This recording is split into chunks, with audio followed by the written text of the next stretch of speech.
In a city of good men, if it came into being, the citizens would fight in order not to rule, just as they now do in order to rule. Wise men speak because they have something to say, fools because they have to say something. Knowledge is prior to any particular knowledge, and exists not in the previous state of the individual, but of the race. It is potential, not actual, and can only be appropriated by strenuous exertion. There are three classes of men: lovers of wisdom, lovers of honor, and lovers of gain.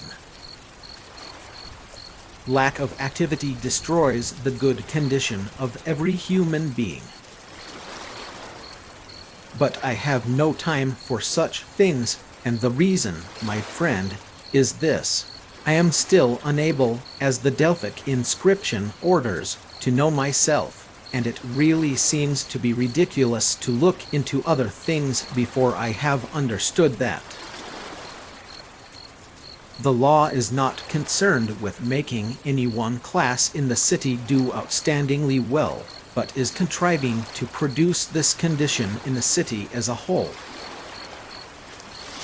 Socrates is an evildoer and a curious person, who searches into things under the earth and in heaven, and he makes the worse appear the better cause, and he teaches the aforesaid doctrines to others. Of all the animals, the boy is the most unmanageable. For to fear death, my friends, is only to think ourselves wise without really being wise, for it is to think that we know what we do not know. For no one knows whether death may not be the greatest good that can happen to man. The madness of love is the greatest of heaven's blessings. The unjust man enjoys life better than the just. Book 2. Fanny Price leaves the poverty of her Portsmouth home to be brought up among the family of her. Every heart sings a song, incomplete, until another heart whispers back. Those who wish to sing always find a song. At the touch of a lover, every one becomes a poet. The greatest wealth is to live content with little. Then whatever the soul possesses, to that she comes bearing life. Yes, certainly. And is there any opposite to life? There is, he said. And what is that? Death. This early dialogue features the charismatic young politician Alcibiades in conversation with Socrates. Calicles, there is no end to the rubbish this fellow speaks. Tell me, Socrates, are not you ashamed at your age of laying these verbal traps, and counting it a godsend if a man makes a slip of the tongue?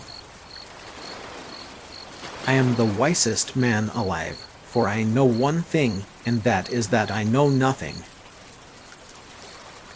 When the tyrant has disposed of foreign enemies by conquest or treaty, and there is nothing to fear from them, then he is always stirring up some war or other in order that the people may require a leader. A grateful mind is a great mind which eventually attracts to itself great things. The price good men pay for indifference to public affairs is to be ruled by evil men. He who is not a good servant will not be a good master. You are not thinking straight, sir, if you think that a man who is any use at all should give any opposing weight to the risk of living or dying, instead of looking to this alone whenever he does anything, whether his actions are just or unjust, the deeds of a good or bad man. I am on the brink of death, while you will carry on living. The judgment of which is truly better rests only within the knowledge of God. Poetry is nearer to vital truth than history. Kronos, then lord of the world, knew that no mortal nature could endure the temptations of power, and therefore he appointed demons, or demigods, who are of a superior race, to have dominion over man, as man has dominion over the animals.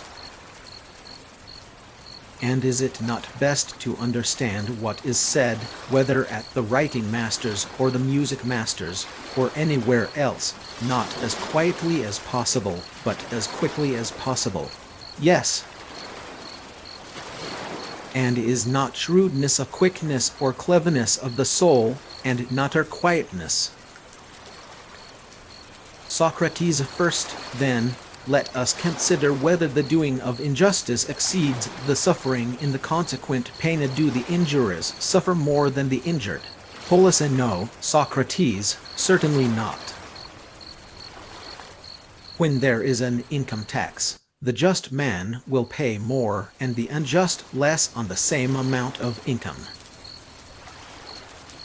Or do you think it possible for a city not to be destroyed if the verdicts of its courts have no force but are nullified and set at naught by private individuals?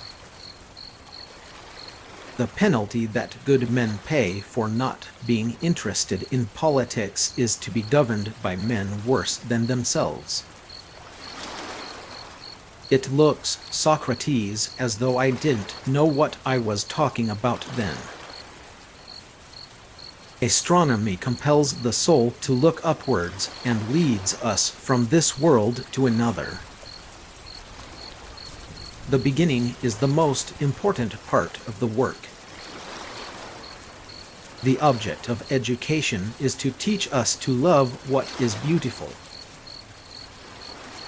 Since there has been shown to be false speech and false opinion, there may be imitations of real existences, and out of this condition of the mind an art of deception may arise.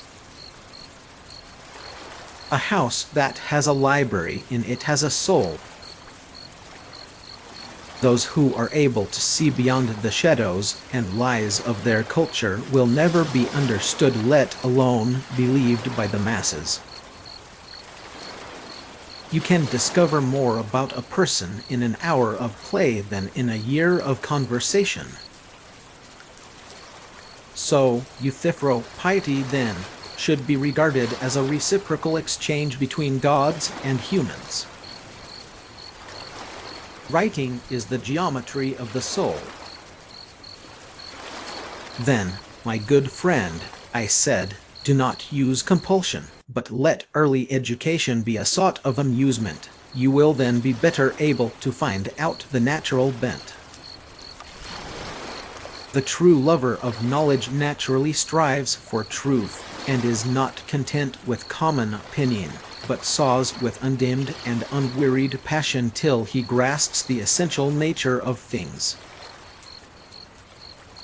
Having grasped this principle, it reverses itself, and, keeping hold of what follow from it, comes down to a conclusion, making no use of anything visible at all, but only of forms themselves, moving on through forms to forms, and ending in forms. Yes, the meaning is only too clear, but, O my beloved Socrates, let me entreat you once more to take my advice and escape. Necessity is the mother of invention. He who is the victim of his passions and the slave of pleasure will of course desire to make his beloved as agreeable to himself as possible. Then you have sufficient indication, he said, that any man whom you see resenting death was not a lover of wisdom but a lover of the body, and also a lover of wealth or of honors, either or both. I found that the men most in repute were all but the most foolish, and that others less esteemed were really wiser and better. The soul of man is immortal and imperishable. No man should bring children into the world who is unwilling to persevere to the end in their nature and education.